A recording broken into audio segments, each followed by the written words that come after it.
Hello and welcome to PGurus channel. I'm your host Sri Iyer. Today we have with us Sri T G Mohandas of Virat Hindustan Sangam, Kerala. Mohandas ji, welcome to PGurus channel. Thank you, sir. Happy to meet you again through PGurus. Yeah, it's been a while, isn't it? Today we are going back to Mohandas ji about something that he spoke in a television program just a couple of days back on Baki Patram, which means balance sheet. This was a program in Malayalam, and Sri Mohandas ji had expressed some concerns about what was being taught in the police academy in Kerala. To know about this and other stuff, Mohandas ji, can you, maybe explain to our viewers what you've been hearing being taught in the police academy in Kerala? Yeah, IRG, I was quite worried about the behavior of Kerala police, at least few in Kerala police. They are so cruel that they have started killing people in custody. They are cruel on the roads, they are cruel inside the lockup, they are cruel in court.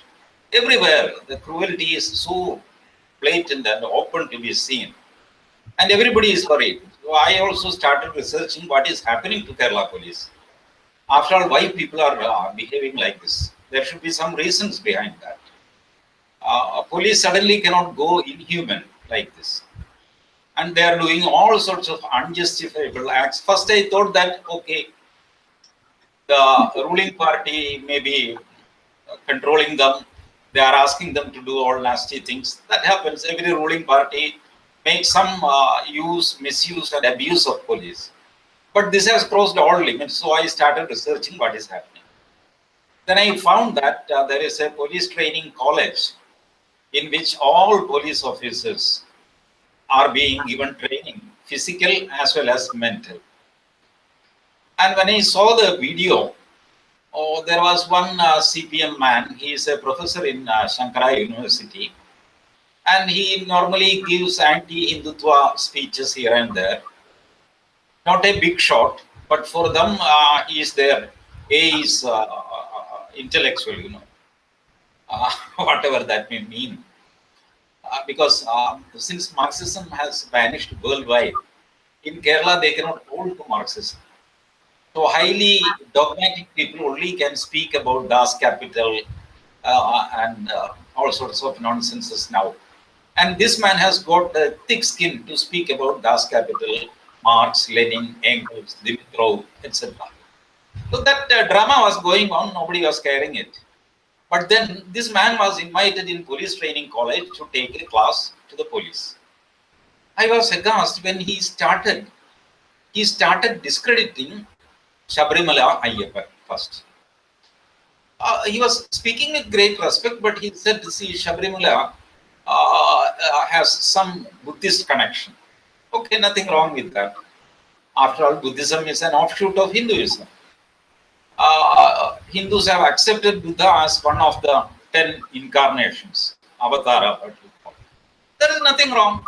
All these things are intertwined. But then he said, you see, when you say Sharanam Ayyappa, it is copied from Buddhism. Because Buddhism is using this Sharanatrayam. That means 3 Sharanam. Buddham Sharanam Gacchami, Sangham Sharanam Gacchami, Dharmam Sharanam Gacchami. That is true. They use it. But the fact remains that even say around 3000 years before Buddha, in Bhagavad Gita, you will find this word Sharanam. Sarvadharman Parityajya, Mamekam Sharanam Vraja, Aham Te Savapavebhyam, Mokshayishyami Mashucha. That is the first time in Sanskrit I have seen the word Sharanam is being used in Bhagavad Gita. I am not a scholar.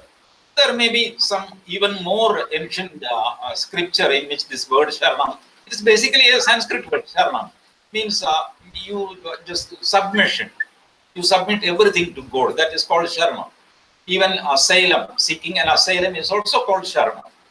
So for protection, you approach somebody. That is also called Sharanam. Sharanam has got a vast meaning that you submit and surrender in front of God. It's an ordinary word. Everybody is using that. Then I showed people how this word Sharanam is used in Tirupati, in Padani, Murugan Sharanam, Ganesh Sharanam, Tirupati Venkatesha Sharanam. All sorts of songs are there. So will you say that all these temples are influenced by Buddhism? That is too much to argue.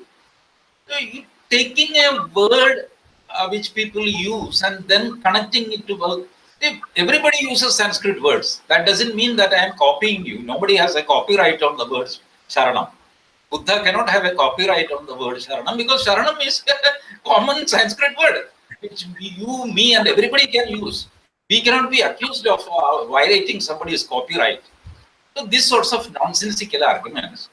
But what he does is he's cleverly removing the reverence towards Lord Ayyappa in the brains of police officers sitting in front of him. This is what is being done. Number two, he said Ayyappa's sitting posture is not a unique one. Generally, people believe that without much research or anything, that only the Ayyappa deity is sitting in a manner in which he is sitting. No other god is sitting like that.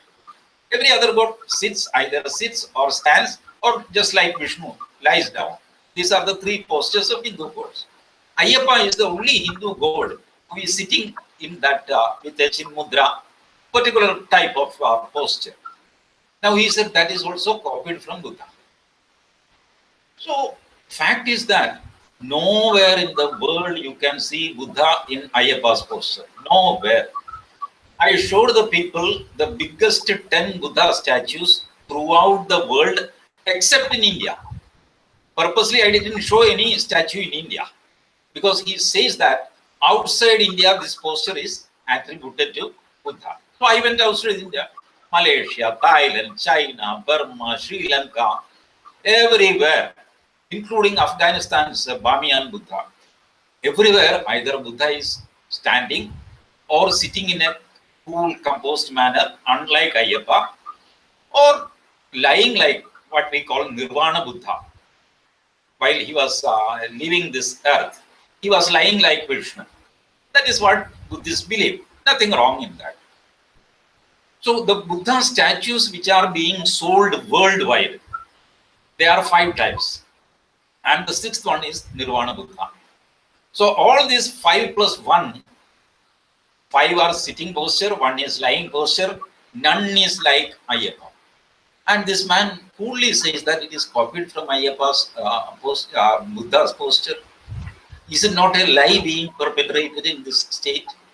Again, he says that I am not claiming that Ayyappa temple was previously a Buddha temple. That is not my claim. But there is strong Buddha influence in that temple. Now, with this untrue statement, there is nothing wrong if Buddhism has influenced Hinduism and Hinduism has influenced Buddhism. Both have influenced Jainism. Everything, all because we are living in a complex society, so we influence each other, nothing wrong in that. But to substantiate your argument, you should not use untruth. When you use untruth, you are trying to dilute the reverence within the people towards Ayyappa. And you see, these police officers, constables are going to be deputed in Sabrimala during various seasons. They will not have any reverence whatsoever towards the deity. Naturally, they will have very less or no reverence towards the devotees who are coming. And they will start misbehaving with the devotees. They will start misbehaving with Hindus openly. And you see, almost at the receiving end, every time this police atrocity is being committed accidentally also on Hindus. 1 or 2 Christians or Muslims are there. I don't forget that. But generally, the pattern is that Hindus are at the receiving end. There is some vague connection you can make through research. Now, the third thing, most horrible thing, he says that the Macaulay drafted criminal procedure code that has prevented the grip of caste system in Kerala. Even Narayana Guru could become a sannyasi because of Macaulay's CRPC, that is Criminal Procedure Code.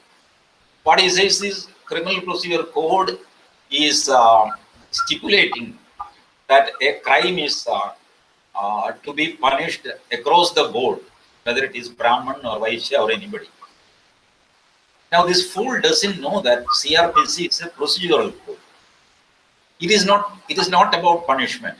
It is about investigation, collecting evidence, summoning a witness, how to question, how to approach a magistrate, and what magistrate has to do, what steps he has to follow. Everything is given in the procedural code. It is only a procedural code. Now, crime and punishment, offense and punishment is given in Indian Penal Code. And the funniest part is that neither IPC nor CRPC were applicable to Kerala during the times of Narayan Guru. Narayan Guru attained Samadhi way back in 1928. CRPC and IPC came into application in Kerala after independence, after the advent of Constitution in 1950. Then only CRPC and IPC became applicable to Kerala. Before that, even Kerala didn't exist. Kerala came into existence only in 1956. Till that time, it was Travancore and Kochi, and it was Malabar. Travancore had its own criminal law, its own civil law. Kochi had its own criminal law, its own civil law. All these things should be taught to the police officers. Instead, police officers they are fed with wrong information, saying that because of Macaulay, he drafted CRPC in 1873, which was applicable to only parts of India which were directly under British rule, not to other parts. But this man says even Narayan Guru was helped by CRPC, Criminal Procedure Code. So the law enforcing agency is being fed lies about the prevailing law. This is what is happening in police training college. And I have seen so many other so-called seculars, under inverted commas. Seculars have taken class. I have to go through their speeches, and this man's speech itself is 3 hours long. Other people also 2 hours, 1.5 hours long speeches. Now, to analyze those speeches and what would be the effect of those speeches on police constable is yet to be gathered by me. I'll be going through that exercise because we cannot leave it like this. Now, in the history of police force, such a nasty game was never played by a hardcore communists like E.M.S. Namboodiripad. They, just like every politician, uses, misuses, abuses police. They also have used everything. But to intellectually corrupt the brains of upcoming police officers is the biggest crime. You make them irreligious so that you can sow the seeds of Leninism and Stalinism into their minds in the next step. Now, next their talk will be on communism, you see. That is what I guess. So establishing the context, Mohandas, you're saying that at some point or the other, the communists have been in power. And this thing has not happened up until now. To my knowledge, this thing has not happened till now. But we cannot verify, because what happened this time was, this speech was made during Sabrimala season. The welcome speaker, a police officer, says that most of our constables are in Sabrimala duty. They are unable to listen to this fantastic speech. So we are going to upload it to social media. That is how they uploaded it in social media, and I could grab it. Otherwise, if they quietly do that, and if they don't upload it anywhere in the social media, we will not come to know. Social media is doing great help, because even if you upload it at somewhere in the world, that will be caught by somebody.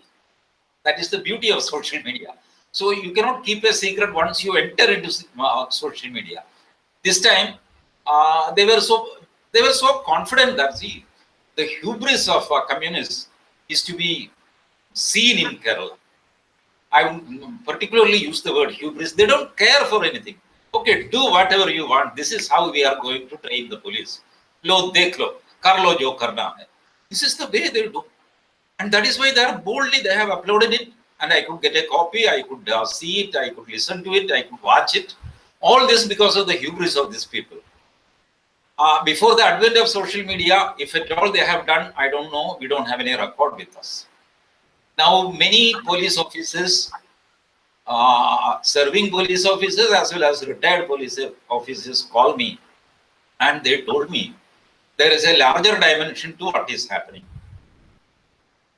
According to them, there are prevailing rules in the police that no religious class should be taken for the police.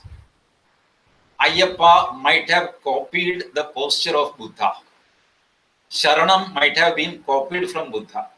But this is not a subject of police. Police have nothing to do.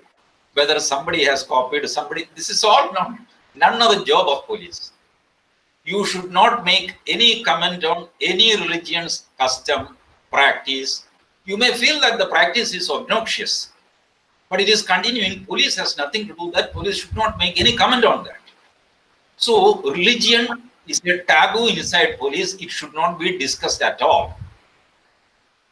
The moment this man has started speaking religion, that goes against the convention of the police. Now I said, if it is only a convention, it can be broken also. If it is a written rule, please get me a copy of the written rule. What is the syllabus of police academy and police training college? And if this is out of syllabus, then that's a very serious thing. We can take legal action against these people, those who have invited this man, and the man who has given lecture can be brought to book. Thing is that now I have to find out what is the, is there a written syllabus in police training college? If at all there is one, whether that is broken, and if it is broken, under which rule can these people be booked? These sort of research I have to do.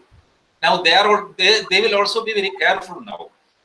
Whatever rules, regulations will be, they will safely keep inside some almirah, they will not give it out. These things may happen. Okay, let us see. It's an open war now. In Hindi, what we call "Aar Paar Ki Ladai," that is going on now. This way or that way, it has to happen. Sometimes I may become a victim, or sometimes I may become victorious also. Let us see. That's an excellent way to come to a conclusion on this. So Mohandas, the warrior, is going to open another front, and I think what he says has a lot of validity. Police is for everyone, and that some mischief is being done should be looked into. Thank you very much, Mohandas ji, for sharing your thoughts on this. We'll be back with more. Thank you. Thank you, sir.